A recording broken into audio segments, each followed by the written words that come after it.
আগেই বলেছি যে রাহু আর কেতু হচ্ছে ছায়া গ্রহ। এদের গ্রহগত কোনো শারীরিক অবস্থান না থাকলেও আদিকালের মুনি ঋষিরা এবং পরবর্তীকালের পৃথিবী বিখ্যাত সায়েন্টিফিক অ্যাস্ট্রোলজাররা প্রত্যেকেই এদের ক্ষমতাকে মেনে নিতে বাধ্য হয়েছে এবং তাদেরকে গ্রহের মর্যাদা দিয়েছে। তো এহেন রাহু গত 23শে নভেম্বর 2025 তারিখে সে কিন্তু তার নিজের নক্ষত্র শতভিসায় এসছে এবং তার সেকেন্ড লর্ড হিসেবে তার নিজের বাড়ি অর্থাৎ কুম্ভ রাশিতে সে কিন্তু তার নিজের নক্ষত্র শতভিসা নক্ষত্রে রয়েছে। এই 23শে নভেম্বর 2025 তারিখে রাহু শতভিসা নক্ষত্রে প্রবেশ করেছে। এই গোচর কিন্তু দীর্ঘস্থায়ী। মনে রাখ মানে ভুলে যাবেন না যে এই মানে গোচর ওই কুম্ভ রাশিতে 18 মাস আছে বলে 6 মাস করে প্রত্যেকটা নক্ষত্রে যেতে যেতে শতভিসাতেও 6 মাস থাকবে না, এমনটা নয়। শতভিসাতে ম্যাক্সিমাম টাইম কাটাবে এই 18 মাসের যে স্পেল 2025-এর 31শে মে থেকে শুরু হয়েছে সেই টাইম পিরিয়ডসের মধ্যে। তো এই গোচর দীর্ঘস্থায়ী হবে এবং সমস্ত রাশির জন্য শক্তিশালী পরিবর্তন নিয়ে আসবে। শতভিসা নক্ষত্র, যেটা আমি বলেছিলাম যে শতভিসা হচ্ছে থাউজেন্ড হিলার। শতভিসা হচ্ছে 100টা দেবতা এবং 100টা দৈত্যের ক্ষমতাধর নক্ষত্র। মানে শতভিসা নক্ষত্রের মানুষরা, তাদের মধ্যে যেমন 100 দেবতার মতন গুণ, শিক্ষা, মান, মর্যাদা, বোধ থাকে, তেমন এই শতভিসা নক্ষত্রের মানুষরা যখন রেগে যায় বা ক্ষিপ্র হয়ে যায় তখন তাদের মধ্যে 100টা দৈত্যের মতন শক্তি চলে আসে। তারা কিন্তু তখন পাহাড়ও ঠেলে ফেলতে পারে, এরকম একটা ক্ষমতা তাদের মধ্যে থাকে। তো এর সাথে সাথে শতভিসা নক্ষত্রের যেসব কার্যকারিতাগুলো রয়েছে, যেমন মেডিসিন, হ্যাঁ, গোপনীয়তা মানে রহস্যময়তা, প্রযুক্তি অর্থাৎ টেকনোলজি, অপ্রত্যাশিত রহস্যের সাথে সম্পর্কিত অর্থাৎ মিস্ট্রিয়াস যে জিনিসপত্র, সেই সব জিনিসপত্রগুলোর সাথে শতভিসা নক্ষত্র সম্পর্কিত। যখন রাহু এই নক্ষত্রের মধ্যে গিয়ে প্রবেশ করে তখন এগুলোকে সব কটাকে অ্যাম্পলিফাই করে দেয়। তখন এই ক্ষেত্রগুলির বড় ধরনের ব্যাঘাত বা অগ্রগতি ঘটতে থাকে। এই গুরুত্বপূর্ণ গোচর প্রতিটি রাশিকে কীভাবে প্রভাবিত করবে তা একটুখানি আলোচনা করব, কিন্তু তার আগে এটাও মনে রাখা দরকার শতভিসা নক্ষত্রের ব্যক্তিরা যারা রয়েছেন তাদের ক্ষেত্রে কিন্তু রাহুর প্রভাব সবচেয়ে বেশি অ্যাম্পলিফাই করবে। এবং যে সেক্টরগুলোতে, এই মেডিকেল সেক্টর, টেকনিক্যাল সেক্টর, আপনারা যদি এই মেডিকেল সেক্টর বা টেকনিক্যাল সেক্টরের ক্ষেত্রে ওয়ার্কিং প্রফেশনেও থাকেন সেখানেও কিন্তু এফেক্ট দেবে। আবার যদি আপনাদের পারিবারিক ক্ষেত্রে মেডিকেল কোনো পেশেন্ট রয়েছে বা মেডিকেল সেক্টরে মানে কোনো রুগী রয়েছেন বা টেকনিক্যালি কোনো কিছু মানে অ্যাপ্লায়েন্সেস রয়েছে আপনার বাড়িতে, সেগুলোতেও কিন্তু প্রবলেমেটিক জোন তৈরি হতে পারে। তো যাই হোক, মেষ রাশির ক্ষেত্রে এই সময়টা কেমন যাবে? মেষ রাশির আয় এবং লাভের প্রসার ঘটবে, কারণ রাহু মেষ রাশির 11তম স্থান অর্থাৎ 11th হাউসে সক্রিয় হয়ে রয়েছে। এখানে আয়ের উৎস হঠাৎ করে বৃদ্ধি পেয়ে যাবে, সামাজিক যোগাযোগ কানেকশন বাড়বে, বিদেশি উৎস থেকে আপনি লাভবান হবেন, উচ্চাকাঙ্ক্ষা দ্রুত অগ্রগতি অর্জন করবেন। লাভের জন্য আপনি নীতিগত সীমা অতিক্রম করতে পারেন, ভাই বোন এবং বন্ধুদের সাথে ভুল বোঝাবুঝি হতে পারে, বিনিয়োগের সময় অতিরিক্ত লোভ এড়িয়ে চলুন। কারণ কি জানেন?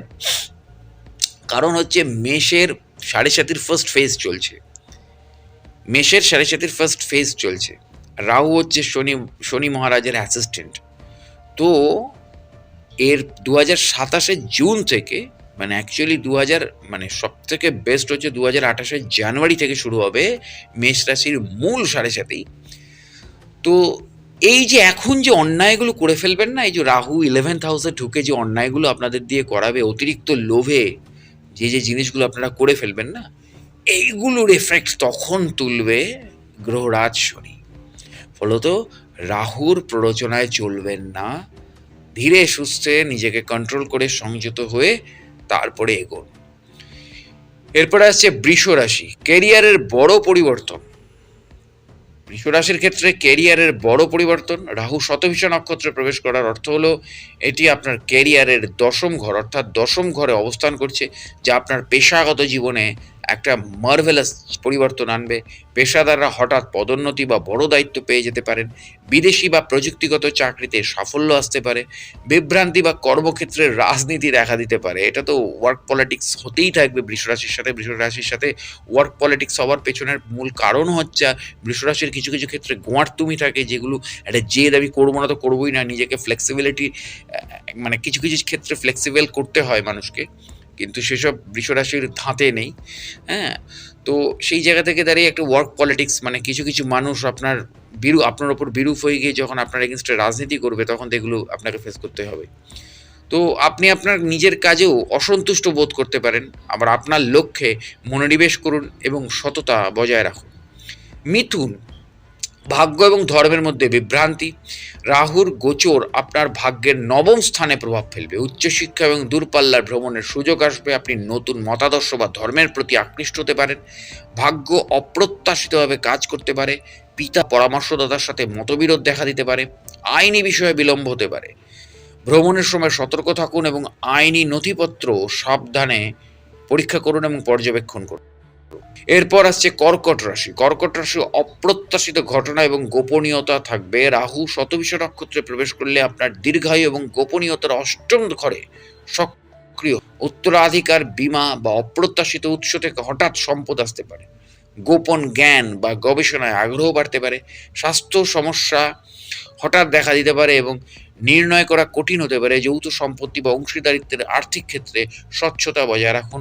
সাবধানে গাড়ি চালান এবং সতর্কতা অবলম্বন করুন। দেখুন, কর্কট রাশির অষ্টম ঘরে রাহু ঢুকছে এবং অষ্টম ঘর হচ্ছে পরিবর্তনশীল ঘর। অষ্টম ঘর কখন আপনাকে কি চেঞ্জ এনে দেবে, এই ভালো তো এই খারাপ, আবার এই খারাপ তো এই ভালো, কখন কি করে দেবে আপনি জানেন না। এবং সেই অষ্টম ঘরে এবার রাহু ঢুকে যাচ্ছে।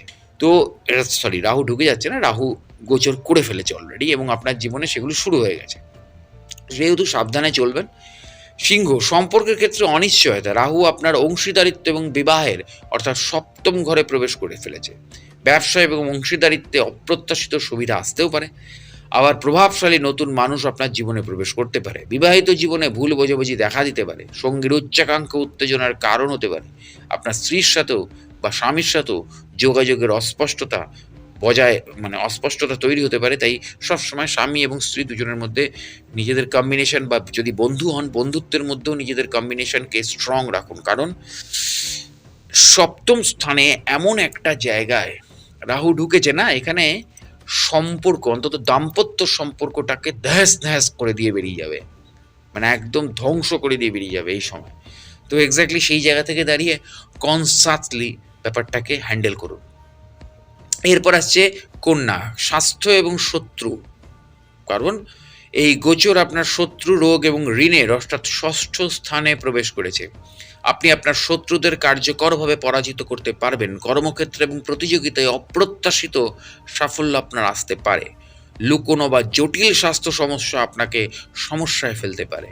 এবং টাকা ধার দেওয়ার বা ধার নেওয়ার ক্ষেত্রেও সতর্ক থাকুন। আপনার রুটিনে যোগ ব্যায়াম এবং ধ্যান অন্তর্ভুক্ত করুন, কারণ এবার যদি শারীরিক জায়গাটার দিকে না তাকান, রাহু কিন্তু ফেলে দেবে আপনাকে। কারণ রাহু কন্যা রাশির ষষ্ঠ স্থানে ঢুকে গেছে এবং রাহু নেগেটিভ হলে নেগেটিভ বা পজিটিভ হলে পজিটিভ, দুটোকেই অ্যাম্প্লিফাই করে।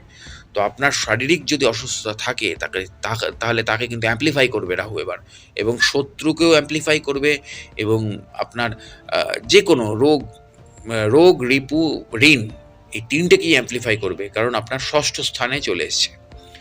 তুলার ক্ষেত্রে শিক্ষা এবং প্রেম জীবন, রাহু আপনার প্রেম, সন্তান এবং শিক্ষার পঞ্চম স্থানকে সক্রিয় করবে। সৃজনশীল বা শৈল্পিক ক্ষেত্রে দুর্দান্ত সাফল্য আসবে। শিশুদের শিক্ষায় অপ্রত্যাশিত অগ্রগতি হতে পারে। প্রেমের জীবনে বিভ্রান্তি বা প্রতারণা দেখা দিতে পারে। জুয়া বা ঝুঁকিপূর্ণ অনুমান এড়িয়ে চলুন। শান্ত থাকুন এবং বিনোদনের জন্য অতিরিক্ত ব্যয় এড়িয়ে চলুন। বেশি এন্টারটেনমেন্ট, এই যে সামনে শীতকাল, পিকনিক, এই ওই সেই হাবি জাবি, এগুলো থেকে একটু দূরে থাকুন, পরে গিয়ে পস্তাবেন কিন্তু। জুয়া ফাটকা খেলবেন না। রাহু কিন্তু হেভি আপনাকে লটারি কিনতে উৎসর্বে তুলা রাশির লোকেদের। শুধু লটারি না, একটু জুয়া, একটু ফাটকা, কোনোখান থেকে একটু যদি কমিশন চলে আসে। অ্যাকচুয়ালি রাহু হচ্ছে ফাটকার মালিক, কিন্তু রাহুর টাকা ডান দিক দিয়ে ঢুকবে, বা দিক দিয়ে বেরিয়ে চলে যাবে, দেখতেই পাবেন না কোথা দিয়ে বেরিয়ে গেল। উৎপাতের ধন চিৎপাতে যায়, এই হচ্ছে রাহুর ধন। বৃশ্চিক, পারিবারিক অস্থিরতা। রাহু শতভিষা নক্ষত্রে প্রবেশ করলে আপনার গৃহ এবং মাতৃভূমির চতুর্থ ঘরে প্রবেশ করছে। তো গৃহসজ্জা বা সংস্কারের জন্য ব্যয় বৃদ্ধি হতে পারে। বিদেশি সম্পত্তি লাভ বয়ে আনতে পারে এই বৃশ্চিক রাশি। পারিবারিক বিভ্রান্তি দেখা দিতে পারে। মায়ের স্বাস্থ্যের প্রতি আপনাকে মনোযোগ দিতেই হবে। মায়ের স্বাস্থ্যের প্রতি মনোযোগ দিতে হবে। বাড়ি এবং যানবাহন সম্পর্কিত বড় খরচ হতে পারে। বাড়িতে শান্তি বজায় রাখার জন্য ধর্মীয় আচার অনুষ্ঠান আপনাদেরকে করতে হবে বৃশ্চিক রাশি লগ্নের ক্ষেত্রে।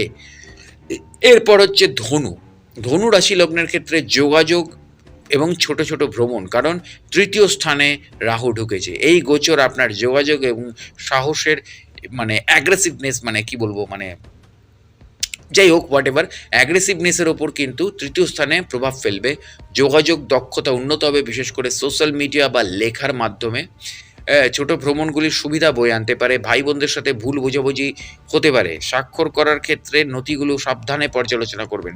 যে কোনো পেপারসে সাইন করে দেবেন না, আগে পড়বেন, প্রয়োজন পড়লে সময় নিন, 24 ঘন্টা 48 ঘন্টা সময় নিন, তারপরে গিয়ে সাইন করুন। নাহলে কিন্তু পরবর্তীকালে রাহু যখন বেরিয়ে যাবে তখন কিন্তু কেস খেয়ে যাবেন। একেবারে কাঁচা বাংলায় বললাম, সরি মানে কাঁচা ভাষায় বললাম, কেস খেয়ে যাবেন। এরপর হচ্ছে মকর, সম্পদ এবং কথাবার্তা। রাহু আপনার অর্থ, কথা এবং পরিবারের দ্বিতীয় স্থানকে সক্রিয় করে রেখেছে। তো অর্থ উপার্জনের নতুন অপ্রত্যাশিত উপায় খুলে গেছে। পারিবারিক ব্যবসা লাভ বয়ে আনছে। নেতিবাচক আপনার কথা নিয়ন্ত্রণ করুন। আপনি অনিচ্ছাকৃতভাবে কঠোর বা বিভ্রান্তিকর কথা বলতে পারেন। পারিবারিক চাপ বাড়তে পারে। সম্পদ এবং সঞ্চয়ের জন্য দীর্ঘমেয়াদী নিরাপদ বিনিয়োগের ওপর মনোযোগ দিন। তো মকরের লোকেদের মুখের ভাষা এবার একটু কন্ট্রোল করতে হবে। ওই কথায় কথায় রেগে গেলাম, হ্যাঁ, একটু মানে পান থেকে চুন খসলে একবারে বিশাল ফায়ার হয়ে গেলাম, কন্ট্রোল করুন। এই রাহু এমন অ্যাম্পলিফাই করবে না, আপনাকে জেল খাটিয়ে দিতে পারে। তো এক্স্যাক্টলি কন্ট্রোল করুন, এবং আপনাকে দিয়ে ভুল করে দিতে পারে। আপনার উল্টোপাল্টা হয়ে যেতে পারে সব কিছু, মানে সব ঘেটে যেতে পারে। আর্থিক জায়গা, পারিবারিক জায়গা, ভাই বোনেদের জায়গা সব ঘেটে যেতে পারে। তো সেই জায়গা থেকে দাঁড়িয়ে একটু শান্ত হন। কুম্ভ রাশি, ব্যক্তিত্বের রূপান্তর। রাহু আপনার প্রথম ঘরে প্রবেশ করবে। ইচ্ছাশক্তি এবং উচ্চাকাঙ্ক্ষা বৃদ্ধি পাবে। আপনার পরিচয় এবং ব্যক্তিত্বে বড় পরিবর্তন আসবে। নিজের সম্পর্কে বিভ্রান্তি দেখা দিতে পারে। ছোটোখাটো স্বাস্থ্য সমস্যা নির্ণয়ে সমস্যা লাগতে পারে। বড় সিদ্ধান্ত নেওয়ার আগে বিশেষজ্ঞদের সাথে পরামর্শ নিয়ে নিন। এরপর আসছে মীন রাশি বা লগ্ন, ব্যয় এবং বিদেশ ভ্রমণ।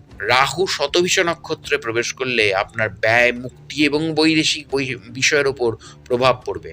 বিদেশ ভ্রমণের সুযোগ আসতে পারে। আন্তর্জাতিক কোম্পানি থেকে সুবিধা আসতে পারে। আধ্যাত্মিক বা গোপন বিষয়ে আগ্রহ বৃদ্ধি পাবে। অপ্রয়োজনীয় ব্যয় বৃদ্ধি পেতে পারে। আপনার ঘুমের সমস্যা বা অজানা ভয়ের সম্মুখীন হতে পারেন। নিয়মিত একটু দান ধ্যান করুন এবং ব্যয় নিয়ন্ত্রণ করুন, কারণ মিনের অলরেডি 7.5 চলছে। মিনের ঘরে কিন্তু গ্রহরাজ রয়েছে উত্তর ভাদ্রপদ নক্ষত্রে। এমতো অবস্থায় রাহু তার 12th হাউসে ঢুকে অ্যাম্পলিফাই করে দিয়েছে সমস্ত কিছু। 12তম ঘরের যা যা সমস্যা সব কিছু অ্যাম্পলিফাই হয়ে গেছে। কিন্তু মনে রাখবেন, 12th হাউসে রাহু এমন একটা জায়গায় রয়েছে, আপনাকে কিন্তু সেখান থেকে সেকেন্ড হাউসের আপনার যে কাজ, অর্থাৎ সেকেন্ড হাউসের অর্থ উপার্জন কাজ বা অর্থের দিকের মানে অর্থ আয়ের যে জায়গা, সেটাকে কিন্তু বাড়াতে হবে। আপনাকে যদি খরচ বাড়াতে হয় তাহলে আপনাকে আয়টাও বাড়াতে হবে, নাহলে একটা সময় কিন্তু ফতুর হয়ে যাবে। তো এই হচ্ছে রাহুর শতভিষা নক্ষত্র। এখন লং টার্মে রাহু থাকবে শতভিষা নক্ষত্রে, আর এই প্রভাবগুলো ধীরে ধীরে যাবে এই রাশি লগ্নের লোকেদের। যারা লগ্নটা জানেন তারা লগ্ন অনুযায়ী ফলো করবেন, আর যারা লগ্ন জানেন না তারা রাশি অনুযায়ী ফলো করলেই হবে। তো অবশ্যই বাদ বাকি আরও বিস্তারিতর জন্য যোগাযোগ করতে পারেন আমার সাথে, হোয়াটসঅ্যাপ নাম্বার দেওয়া আছে। হ্যাঁ, আর আরও বিস্তারিত বিষয়গুলো নিয়ে আসছি। জুড়ে থাকুন আমার চ্যানেল এবং পেজের সাথে। দেখা হচ্ছে পরের ভিডিওতে। নমস্কার।